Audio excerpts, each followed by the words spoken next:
నవరాత్రులని ఎప్పుడు విజయవాడ వెళ్ళలేదండి. First time వెళ్తున్నాము. ఈరోజు పొద్దున్నే అయితే 3:30కి నిద్ర లేచాను. లేచి ఫస్ట్ ఇక్కడ టిఫిన్ అయితే పెట్టేసాను. నెక్స్ట్ ఇల్లు వాకిలి శుభ్రం చేసుకొని బయట కల్లాపైతే వేసుకున్నానండి. తర్వాత స్నానం చేసి ముందు వాకిట్లో ముగ్గైతే పెట్టేసుకున్నాను. ఇంతలో టిఫిన్ అయితే రెడీ అయిపోయింది.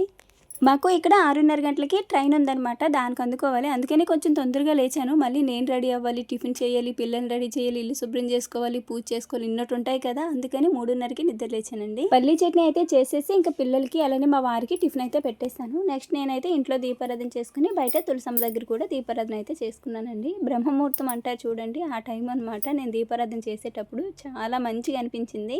ఎక్కడ ట్రైన్ మిస్ అవుతుందనే టెన్షన్లోని కాళ్ళకి పసుపు రాసుకోవడం అయితే మర్చిపోయానండి. ఎప్పుడైనా సరే ఇంట్లో పూజ చేసినా బయట గుడికి వెళ్ళినా సరే కాళ్ళకి పసుపు అయితే ఖచ్చితంగా రాసుకుంటాను. ఇంకా ఎలానో గుడికి వెళ్తున్నాం కదా, కనీసం కాళ్ళకి పసుపు ఉంటే బాగుంటుందని కాళ్ళకి పసుపు రాసుకున్నాను. ఇంకా నా చిట్టి తల్లులు కూడా రాయమంటేను వాళ్ళకి కూడా రాశాను.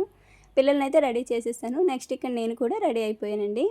మేము ఇంటి దగ్గర నుంచి స్టేషన్కి వెళ్ళే వరకు కూడా ట్రైన్ కరెక్ట్ టైమే చూపించింది. కరెక్ట్గా మేము స్టేషన్కి వెళ్ళేసరికి బండి క్రాసింగ్లో పెట్టేశారు. నిజంగా 2 అవర్స్ వెయిట్ చేసామన్నమాట. కొంచెం బాధ అనిపించింది, ఇంటి దగ్గర ఎంత హడావిడిగా అయిపోయిందో. ఆఖరికి నా చిట్టి తల్లులకి పట్టీలు కూడా బ్యాగ్లో వేసి తీసుకొచ్చేసి స్టేషన్లో పెట్టానండి. ఇంక ఈ శారీ వచ్చి నేను మీషోలో తీసుకున్నాను. క్వాలిటీ కానీ కాస్ట్ పరంగా చాలా బాగుంది, కానీ ఇప్పుడు అవుట్ ఆఫ్ స్టాక్ అని చూపిస్తుంది అనమాట. అందుకని లింక్ అయితే ఇవ్వలేకపోతున్నా. ఎందుకని కృష్ణానదిని చూస్తే చాలా భయం వేసింది, ఉగ్ర రూపంలో ఉందన్నమాట. ఇంక ఇక్కడ టెంపుల్కి అయితే వచ్చేసామండి. రాగానే ముందు పిల్లలిద్దరికి ట్యాగ్ అయితే వేపించేసాము. అంటే పిల్లలు తప్పైనా సరే కనిపెట్టడానికి వీలుగా ఉండిద్దని. బాగుంది కదా ఇది. నెక్స్ట్ క్యూలోకి అయితే వచ్చేసామండి. దర్శనానికి అయితే ఆ రోజు మాకు 2 గంటల సమయం పట్టింది.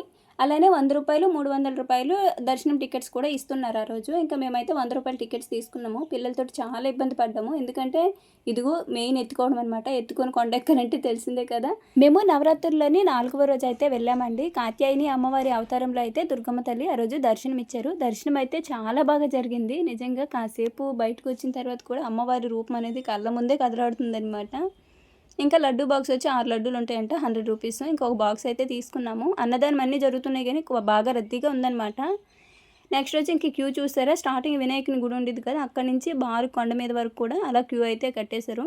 గుడిలో మాత్రము ఓన్లీ అమ్మవారి దర్శనం వరకే అలో అనమాట. మిగతా ఇంకే ప్లేసులు చూడటానికి అస్సలు లేదు. మామూలు టైంలో వెళ్తే మొత్తం తిరగొచ్చాము, కానీ ఈ టైంలో మాత్రం ఓన్లీ దర్శనం చేసుకుని కిందకి వచ్చేయడమే. కొబ్బరికాయలు కూడా కిందే పెట్టేశారనమాట కొట్టేది. అలానే ఆఖరికి షాపింగ్ కాంప్లెక్స్లు కూడా క్లోజ్ చేసేసారు. ఏమైనా కొనాలంటే బయట కొనుక్కోవటమే. రిటర్న్ మేము ఇంటికి వచ్చేసరికి టైము 8:30 అయిపోయింది. మామూలుగా అయితే గుడి నుంచి రాగానే ఎప్పుడు ఇంట్లో పొంగల్ పెట్టుకుంటాం అనమాట. కానీ టైం 8:30 అయిపోయింది కదా, ఇంక ఇప్పుడు ఏం పెడతాంలే. అది కాకుండా బాగా అలసిపోయామన్నమాట.